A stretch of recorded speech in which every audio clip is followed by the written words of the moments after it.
Oi pessoal, tudo bem com vocês? Sejam bem-vindos a mais um vídeo aqui no Léguas e Letras e agora nós vamos dar continuidade à nossa análise sobre Crime e Castigo de Fyodor Dostoiévski. Se você chegou até aqui, provavelmente você já assistiu ao vídeo sobre a apresentação do livro, em que eu contei um pouquinho do enredo, contexto histórico, em que foi escrita essa obra, mais ou menos o que vai acontecer nessa história, sem spoilers.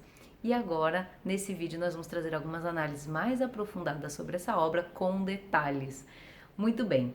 Então, onde nós paramos lá no nosso primeiro vídeo foi contando que Raskolnikov vivia em uma situação de extrema pobreza e que ele recebe uma carta de sua mãe e de sua irmã dizendo que iriam visitá-lo e que sua irmã ia se casar com um homem chamado Luzhin por dinheiro, basicamente, porque elas ajudam Raskolnikov. Raskolnikov vive em extrema pobreza em São Petersburgo, dependendo dessas doações da mãe e da irmã. E a irmã resolve se casar com esse homem para ter mais condições, para melhorar socialmente, né? Afinal, era um instrumento que ela tinha ali no século XIX, na Rússia, naquela situação que ela vivia, era a regra do jogo, e ela decidiu isso.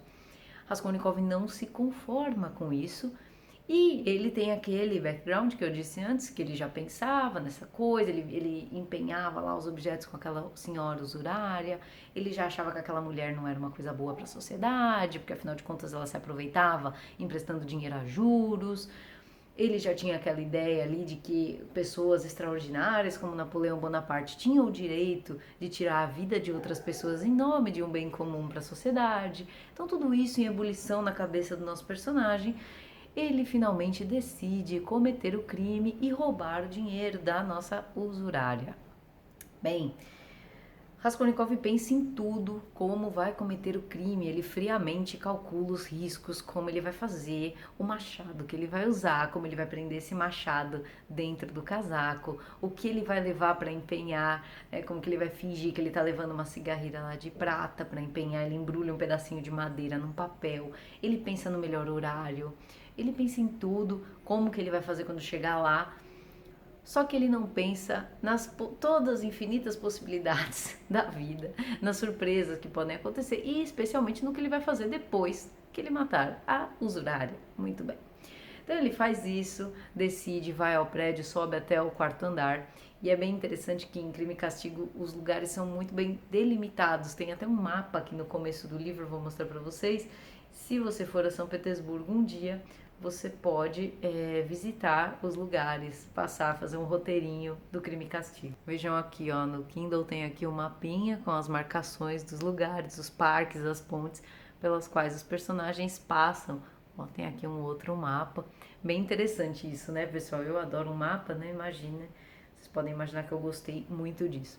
Então Raskolnikov vai lá, vai ao quarto andar, matar a usurária, fingir que vai empenhar a cigarreira e realmente mata a senhora machadadas. É uma cena muito pesada. Há várias cenas bem pesadas nesse livro. Ele faz isso, vê aquele sangue todo, tenta roubar, né? Então ele rouba alguns objetos, ele acaba não roubando o verdadeiro cofre onde ela guardava o dinheiro mesmo. Ele rouba uma caixa de objetos lá, algumas coisas. Só que quando ele tá indo embora, ela tem uma irmã, a Lisavieta, que resolve chegar em casa bem naquela hora. A Lisavieta trabalhava nas ruas vendendo umas coisas como uma espécie de uma vendedora ambulante ali, ela fazia algumas coisas ali na região. E ela aparece bem na hora. Raskolnikov não vê outra opção, porque ela vê o corpo da irmã na sala. Ele não vê outra opção a não ser matar Lisavieta também. E ele mata também Lisavieta e fica naquela situação. Ele já está desesperado porque a coisa já começou a sair do controle. E pior de tudo, aquele prédio tinha um apartamento em obras, ele tinha meio que calculado esse risco, mas não, as coisas não saem como ele desejava e pessoas sobem ao apartamento também nessa hora que ele tá lá com os corpos.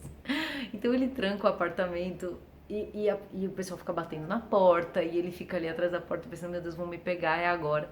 Mas por sorte ele consegue, no momento que eles descem para ver o que está acontecendo, uma confusão lá no térreo do prédio, Raskolnikov consegue se safar, ele sai correndo com as coisas que ele roubou. Só que ele tá tão desesperado que ele acaba deixando as coisas embaixo de uma pedra no caminho, ele nem fica com nada. Então vocês vejam que apesar de ele ter planejado tudo isso, ele não estava efetivamente preparado para cometer esse crime, né? E aí que ele vai acabar sendo atirado nessa espiral de culpa e nessa busca de redenção, é uma coisa assim que nós vamos mergulhar na mente do Raskolnikov ao longo de toda essa história. Tudo isso vai ser agravado pelo fato de que nós vamos ter uma investigação policial e vai ter esse jogo de gato e rato muito interessante com o investigador, o Porfiri. Os diálogos dessa parte, gente, são espetaculares, não posso deixar de mencionar como Dostoiévski construiu esse diálogo, porque o Raskolnikov, apesar dele ele cometeu um crime aqui a sangue frio praticamente, porque ele planejou o que ele ia fazer, machadada, gente, uma coisa horrorosa. Mas ele, o criminoso aqui, ele não vai ser mostrado como uma pessoa, um outro, assim, uma pessoa tão distante da realidade. Porque Raskolnikov, gente, ele era um ex-estudante, ele vivia lá em São Petersburgo como o próprio amigo dele, o Razumikin, que também aparece uma figura bem importante. Você vê que o Razumikin, ele é um cara normal, ele vive lá, tudo bem, né? Ele também é pobre, mas ele faz ali uns trabalhos de tradução, ele se vira. Enquanto o Raskolnikov, também pobre, né, naquela situação, vivendo das doações da mãe e da irmã, ele descamba para esse lado do crime, né, com essas ideias de assassinato e roubo. Então vocês vejam que tem um lado positivo, né, é engraçado como o Raskolnikov ele é colocado no meio dos extremos, né, do extremo ali da bondade, da figura do estudante que trabalha, que se vira ali em São Petersburgo na dificuldade que tem, que é o Razumik, uma pessoa extremamente boa, como definido pelo próprio Raskolnikov. E de outro lado a gente tem o oposto, né? Então você coloca o Raskolnikov ali no meio, né? Do bem e do mal. E o mal vai ser representado por um outro personagem, eu vou falar um pouco mais dele daqui a pouco. E o nome dele é bem difícil de pronunciar, vocês me perdoem se eu errei. Svidrigailov. Svidrigailov, ele é um personagem, gente, horroroso. Ele é super bem construído, mas, gente, pensem numa pessoa horrorosa, má, baixa, podre. É esse personagem. Então, o Raskolnikov, ele fica ali como Raskolnik, que acaba sendo, né? Ele representa essa cisão da alma, do bem e do mal. Ele tem as duas coisas nele. E isso acaba gerando uma identificação, uma certa identificação na gente. Claro, né? Não é todo mundo que vai sair aí matando pessoas a machadadas. Mas essa coisa do bem e do mal existente dentro de todos, né? De todas as pessoas. Ninguém é perfeitamente bom nem perfeitamente mal. E isso aparece muito no personagem do Raskolnikov, que acaba cedendo a essas circunstâncias da sua vida de certa forma e um pouco a sua própria personalidade. Falando sobre circunstâncias, um dos diálogos mais marcantes aqui desse livro é um diálogo do Razumikin com o Porfírio investigador, em que eles falam sobre a influência do meio para o criminoso cometer crimes. E é até interessante que eles estão falando aqui de pedofilia e o Razumikin fica indignado, né, nessa possibilidade do meio influenciar a conduta criminosa. Isso é uma teoria que também estava sendo bastante discutida nessa época. A gente tem aqui nessa época um estudo do direito penal em evolução. Então você tem as ideias do Beccaris, tem as ideias do Lombroso, essa coisa do criminoso ser influenciado pelo seu meio ou pela sua personalidade, se existe um criminoso nato. Então, todas essas ideias estavam em discussão no século XIX e vão aparecer aqui no Crime e Castigo em diálogos incrivelmente construídos pelo nosso amadíssimo Dostoiévski. E uma outra coisa muito importante, diria que talvez a ideia central dessa obra seja essa visão um pouco conservadora do Dostoiévski, colocando aí a religião como uma espécie de salvação. Mas ele coloca isso de uma forma bem curiosa, porque o Porfírio, esse investigador, ele pega o Raskolnikov um dia, coloca ele ali sentado para dar um depoimento, e ele pergunta ao Raskolnikov se ele conhece o episódio bíblico da ressurreição de Lázaro. Raskolnikov, ele é ateu, ele não tem nenhuma crença também, ele não acredita em nada, e ele fica ali com aquela coisa, ele fica lá hesitando. O Raskolnikov, ele fica tão tenso com essa coisa, gente. Ele estava nem um pouco preparado para cometer esse crime, psicologicamente falando, porque ele desmaia, ele passa mal. Cada vez que alguém liga, ele recebe uma ligação da delegacia para qualquer coisa. Ele já tá lá infartando, sabe? Ele não estava preparado para isso. Ele fica nessa dúvida se ele deve se entregar ou não o livro inteiro. Ele não se aguenta. E o Porfírio faz essa pergunta para ele, se ele acredita, se ele conhece esse episódio da ressurreição de Lázaro. Então, quando ele sai da delegacia, ele vai conversar com a Sônia. A Sônia, aquela filha do Marmeladov, que é prostituta e muito religiosa. E o Raskolnikov pede para que ela leia para ele esse episódio bíblico. E ela vai contar, né, aquele episódio que o Lázaro é um dos milagres de Jesus, contado no Evangelho de João. Vou até deixar aqui a referência bíblica desse trecho, em que o Lázaro, ele tem duas irmãs e ele morre. E Jesus aparece e as irmãs dizem, se o Senhor não estivesse aqui, ele não teria morrido. Mas aí ele diz, quem crê em mim viverá, quem crê em mim viverá. E é assim que o Lázaro, eles vão até a gruta onde está o Lázaro, removem a pedra, as irmãs dizem, mas já faz 4 dias que ele está aí, ele já não está cheirando bem. Mas mesmo assim, quando abrem a pedra, né, retiram a pedra da entrada da gruta, Lázaro sai vivo. Então tá aí um milagre de Jesus nessa ressurreição de Lázaro. Então, apesar, vamos colocar aqui essa figura, a analogia fica, apesar de ele já estar morto há 4 dias, já não cheirando bem, pela crença no Senhor, ele ressuscita e renasce e volta à vida. Então vejam que interessante, né? Então, apesar dele já estar podre, entre aspas, ele tem essa possibilidade da volta pela crença, essa redenção pela crença em Cristo. Então, essa metáfora vai ser utilizada aqui também no Crime e Castigo, porque Raskolnikov ele já está podre, entre aspas, afinal de contas ele até um assassinato cometeu.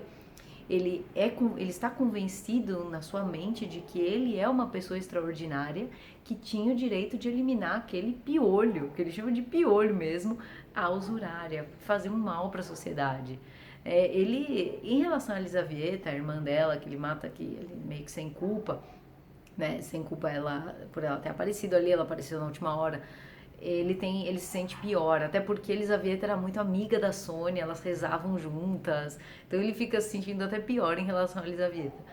Mas em relação à usurária mesmo, ele tinha essa mentalidade de que ele era superior e que ele tinha esse direito como um Napoleão, ele se via como um Napoleão ali, né, de eliminar essa coisa ruim do mundo. Mas essa redenção, existe todo um caminho de redenção do Raskolnikov através da personagem da Sônia, até o ponto que ele vá se regenerar. Mas é bem interessante aqui a gente notar o seguinte, porque o Raskolnikov ele vai usar essa figura dessa Maria Madalena para se redimir, e a Sônia, ela é uma figura tão pura, assim, ela é incomumente pura, ela até, nossa, eu diria que a personagem da Sônia, nossa, ela nem existe, né?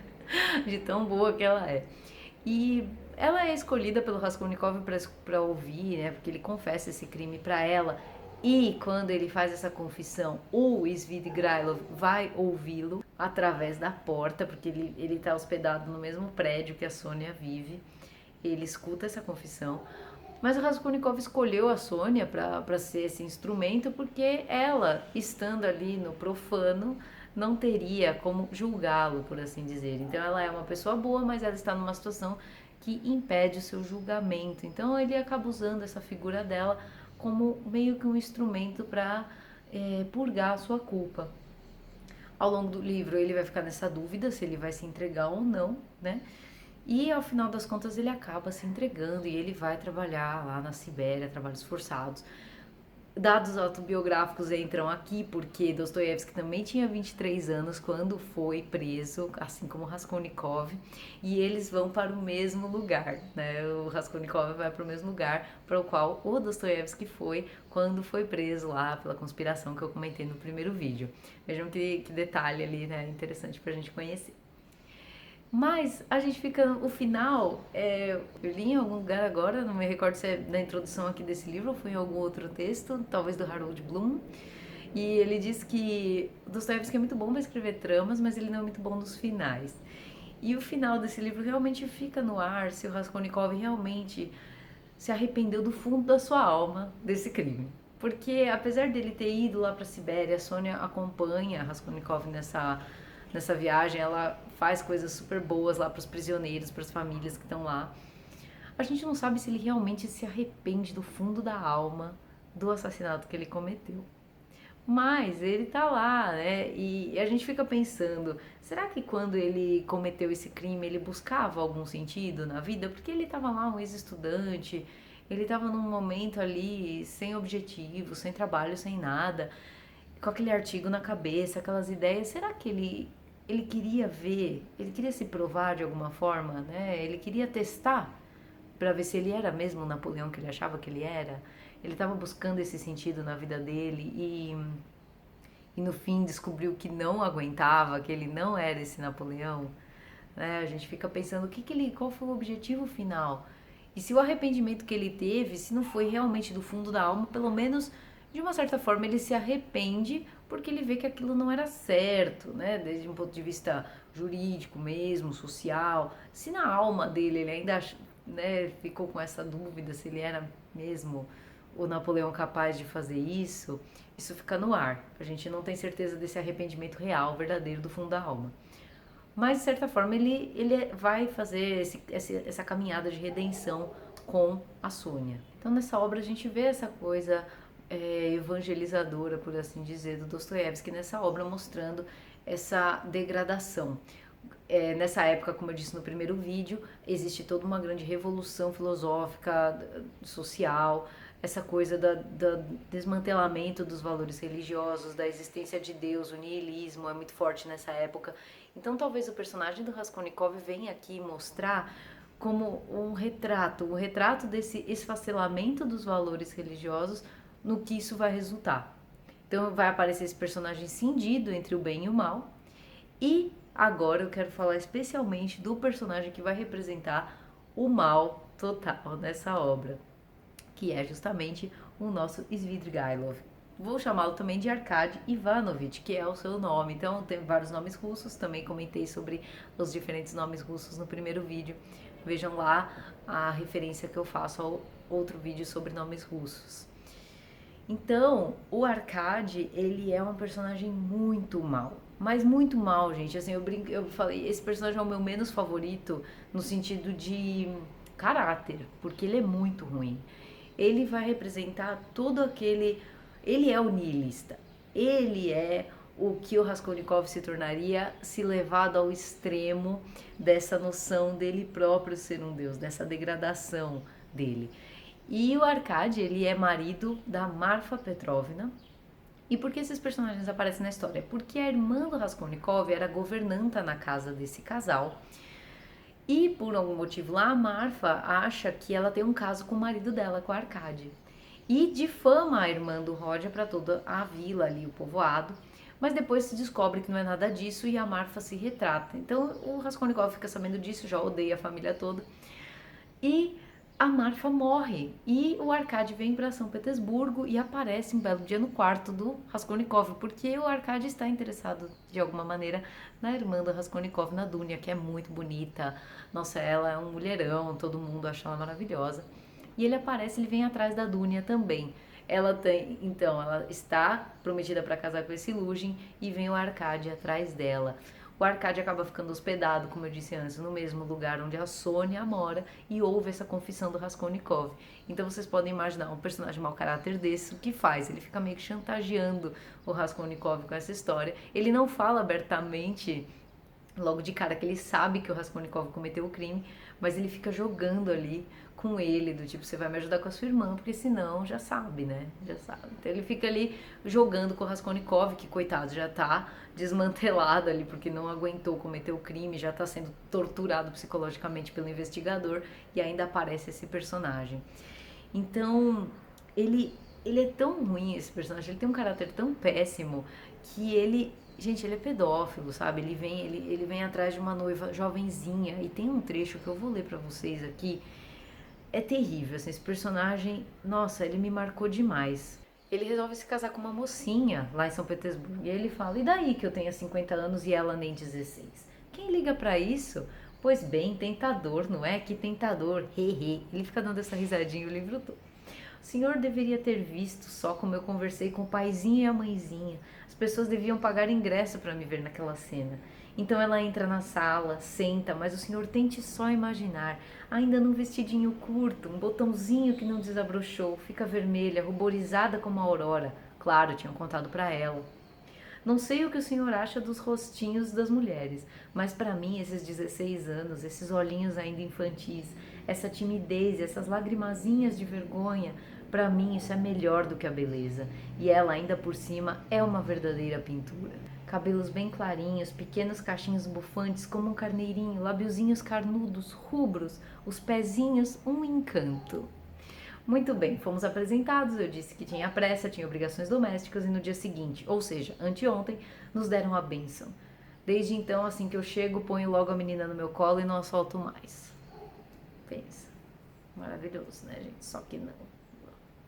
Ele é um homem de dinheiro, então por isso ele até consegue essa promessa de casamento com a mocinha jovem, mas ele acaba não se casando com ela ao final, porque vejam, vocês não vão acreditar o que ele vai fazer. E para mim essa foi uma das cenas mais impactantes do livro, seguida talvez apenas do assassinato cometido pelo próprio Raskolnikov, que é o suicídio dele. Então ele tem uma discussão com a irmã do Raskolnikov, que tem uma arma em mãos, quase que mata o Arkady ali na discussão. Ele pega essa arma, sai pra rua e ele se dá um tiro na cabeça dizendo para a América. Ele havia dito antes que ele iria eventualmente para a América e ele se suicida. Essa cena é extremamente chocante porque a gente tá vendo esse homem perturbado. Ele tem todos esses problemas de caráter. Ele bate na mulher, ele já tinha batido na Marfa, ele fala que usou chicote com ela. Existem dúvidas se ele é o assassino da esposa. Então tem toda essa problemática do caráter dele e ele se suicida. E qual é a mensagem desse suicídio? Eu fiquei ali parado olhando e a gente discutiu isso na nossa reunião do clube. E uma conclusão bem interessante que se chegou, né, que as meninas apontaram, é que isso talvez tenha sido utilizado pelo Dostoiévski para dizer, vejam, é isso que acontece com quem não encontra o caminho de Deus, da religião. A única solução possível para essa pessoa vai ser o suicídio. Porque ele é a degradação dos ideais ali do Raskolnikov. Ele se acha esse homem acima do bem e do mal. Ele mesmo, ao se matar, ele se coloca como essa coisa acima além do bem e do mal, como esse Deus que tem o direito de tirar a vida, não é? Então, vejam que curioso, ele se coloca nessa posição e a ele só resta o suicídio. Enquanto para o Raskolnikov, que está ali na corda bamba, ainda existe o caminho da redenção, através ali da Sônia, da prostituta, da entrega, da confissão do crime, todo esse caminho ali da ressurreição de Lázaro, pelo qual vai passar o Raskolnikov. Arkady não passa por esse caminho e só lhe resta o suicídio. Então vejam que mensagem forte que nós temos aqui com esse personagem. Então ele é podre, ele é horrível, mas vejam que ele é extremamente bem construído e tem um papel fundamental nas nossas interpretações sobre crime e castigo. Então essas foram as principais questões que nós levantamos na nossa análise. Tudo que eu pensei a respeito desse livro, os principais pontos estão aqui nesses dois vídeos. Eu espero que vocês tenham gostado desse novo formato. Não deixem de comentar se vocês gostaram desse formato apresentação e análises aprofundadas em vídeos separados. Eu quero muito saber a opinião de vocês sobre isso. Espero que vocês tenham gostado desse vídeo. Inscreva-se no canal, siga lá no Instagram. Não deixe de deixar seus comentários, suas impressões sobre essa obra incrível e impactante de Fyodor Dostoiévski. Um grande abraço a todos, muito obrigada e até o próximo vídeo.